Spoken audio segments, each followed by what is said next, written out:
মালদহে SFI এর থানা ঘেরাও কর্মসূচি ঘিরে উত্তেজনা, পুলিশের সাথে ধস্তাধস্তি এসএফআই কর্মীদের। জানা গেছে আজ সন্ধ্যায় যাদবপুর বিশ্ববিদ্যালয়ে শিক্ষামন্ত্রীর নিন্দনীয় কর্মকাণ্ড এবং গৌড়বঙ্গ বিশ্ববিদ্যালয়ে এসএফআই এর প্রতিবাদ কর্মসূচিতে হামলার প্রতিবাদে তৃণমূল কংগ্রেসকে ধিক্কার জানিয়ে সিপিআইএম ইংরেজবাজার শহর এরিয়া কমিটির পক্ষ থেকে একটি বিক্ষোভ মিছিলের আয়োজন করা হয়েছিল। বিক্ষোভ মিছিলটি সারা শহর পরিক্রমা করে শেষ হয় ইংরেজবাজার থানায়। এরপর থানা ঘেরাও করে বিক্ষোভ দেখান বামফ্রন্ট ও এসএফআই কর্মী সমর্থকরা। ঘটনায় পুলিশ হস্তক্ষেপ করলে থানার সামনে শুরু হয় এসএফআই ও পুলিশের ধস্তাধস্তি, যদিও পরে পরিস্থিতি নিয়ন্ত্রণে আসে বলে জানা গেছে। গতকাল এসএফআই এর ডাকে গোটা রাজ্যের বিভিন্ন বিশ্ববিদ্যালয়ে ধর্মঘটের ডাক ছিল। আমরা সেই ধর্মঘটের সমর্থনে গৌড়বঙ্গ বিশ্ববিদ্যালয়ের সামনে বর্তমান শিক্ষামন্ত্রী ব্রাত্য বসুর কুশপুত্তলিকা দাহ করবার এবং বিক্ষোভ সভা করবার জন্য গিয়েছিলাম এবং ওখানে ইউনিভার্সিটির সব যারা আমাদের এসএফআই কর্মী তারাও সেখানে উপস্থিত ছিল। আমাদের ওপর তৃণমূল ছাত্র পরিষদের কিছু গুন্ডা আক্রমণ করে এবং তার পরবর্তীকালে আমাদের যে বানানো কুশপুত্তলিকা ব্রাত্য বসু সেই কুশপুত্তলিকা চুরি করে পালিয়ে যায়। এতদিন অবধি এদের বাপ কাকারা আমাদের চাকরি চুরি করেছে, এখন এদের বেটারা আমাদের বানানো কুশপুত্তলিকা চুরি করে পালাচ্ছে এবং তার পরবর্তীকালে আমরা যখন থানায় জিডি করতে আসলাম আমাদের জিডি থানা থেকে গ্রহণ করা হলো না। আজকে কি করলে? আজকে আমরা বিক্ষোভ মিছিল এবং থানা ঘেরাও কর্মসূচি ছিল, সেই প্রতিবাদে আমাদের মিছিল সম্পূর্ণ হলো। এখন বক্তব্য সভা বলছি থানা তো মেন গেট বন্ধ করে দেওয়া হয়েছে। হ্যাঁ, ওরা মনে করে যে আমরা অগণতান্ত্রিক পদ্ধতিতে এসে আমরা থানা ঘেরাও করব, কিন্তু আমরা গণতন্ত্র মেনে কাজ করি। আমরা গণতান্ত্রিক পদ্ধতিতে শিক্ষামন্ত্রীর মতো ক্যাম্পাসে গিয়ে ছাত্রর মাথার ওপর দিয়ে গাড়ি চালাই না। আমরা গণতান্ত্রিক পদ্ধতিতে ছাত্র সংসদ নির্বাচন চাই, তার জন্য আমরা লড়াই করছি। আমরা গণতান্ত্রিক পদ্ধতিতে গোটা সমাজ ব্যবস্থা চলুক তার জন্য লড়াই করছি। ওরাও গণতন্ত্র পদ্ধতিতে অবলম্বন করতে পারে, আমাদের পথ সেটা না। আপনার নাম? আমার নাম কৌশিক মৈত্র, এসএফআই জেলা সভাপতি।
গতকাল গৌড়বঙ্গ বিশ্ববিদ্যালয়ে এসএফআই কর্মীদের উপর আক্রমণ হলো,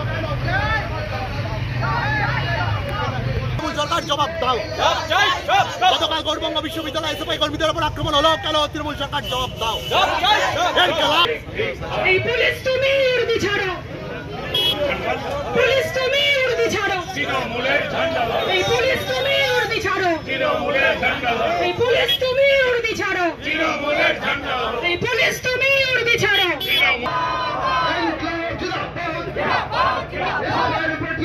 আক্রমণ করলে কেন পুলিশ তুমি?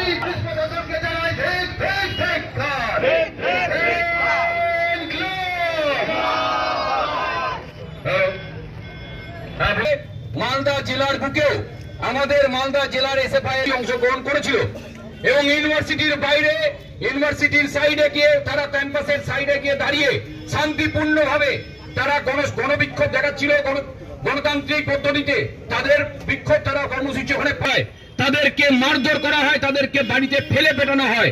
এমন পরিস্থিতিতে যেখানে দলদাস পুলিশ পিছনে আছে বলে আজকে তৃণমূলী দুষ্কৃতীরা এরকম সাহস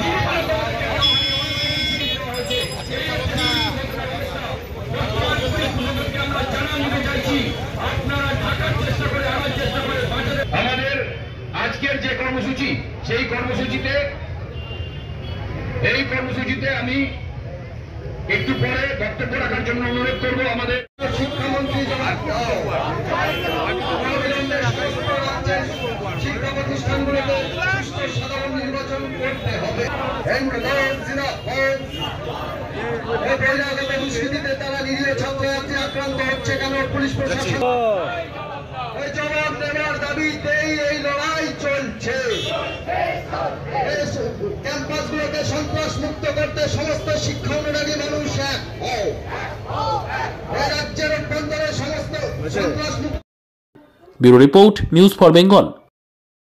This channel does not promote or encourage any illegal activities.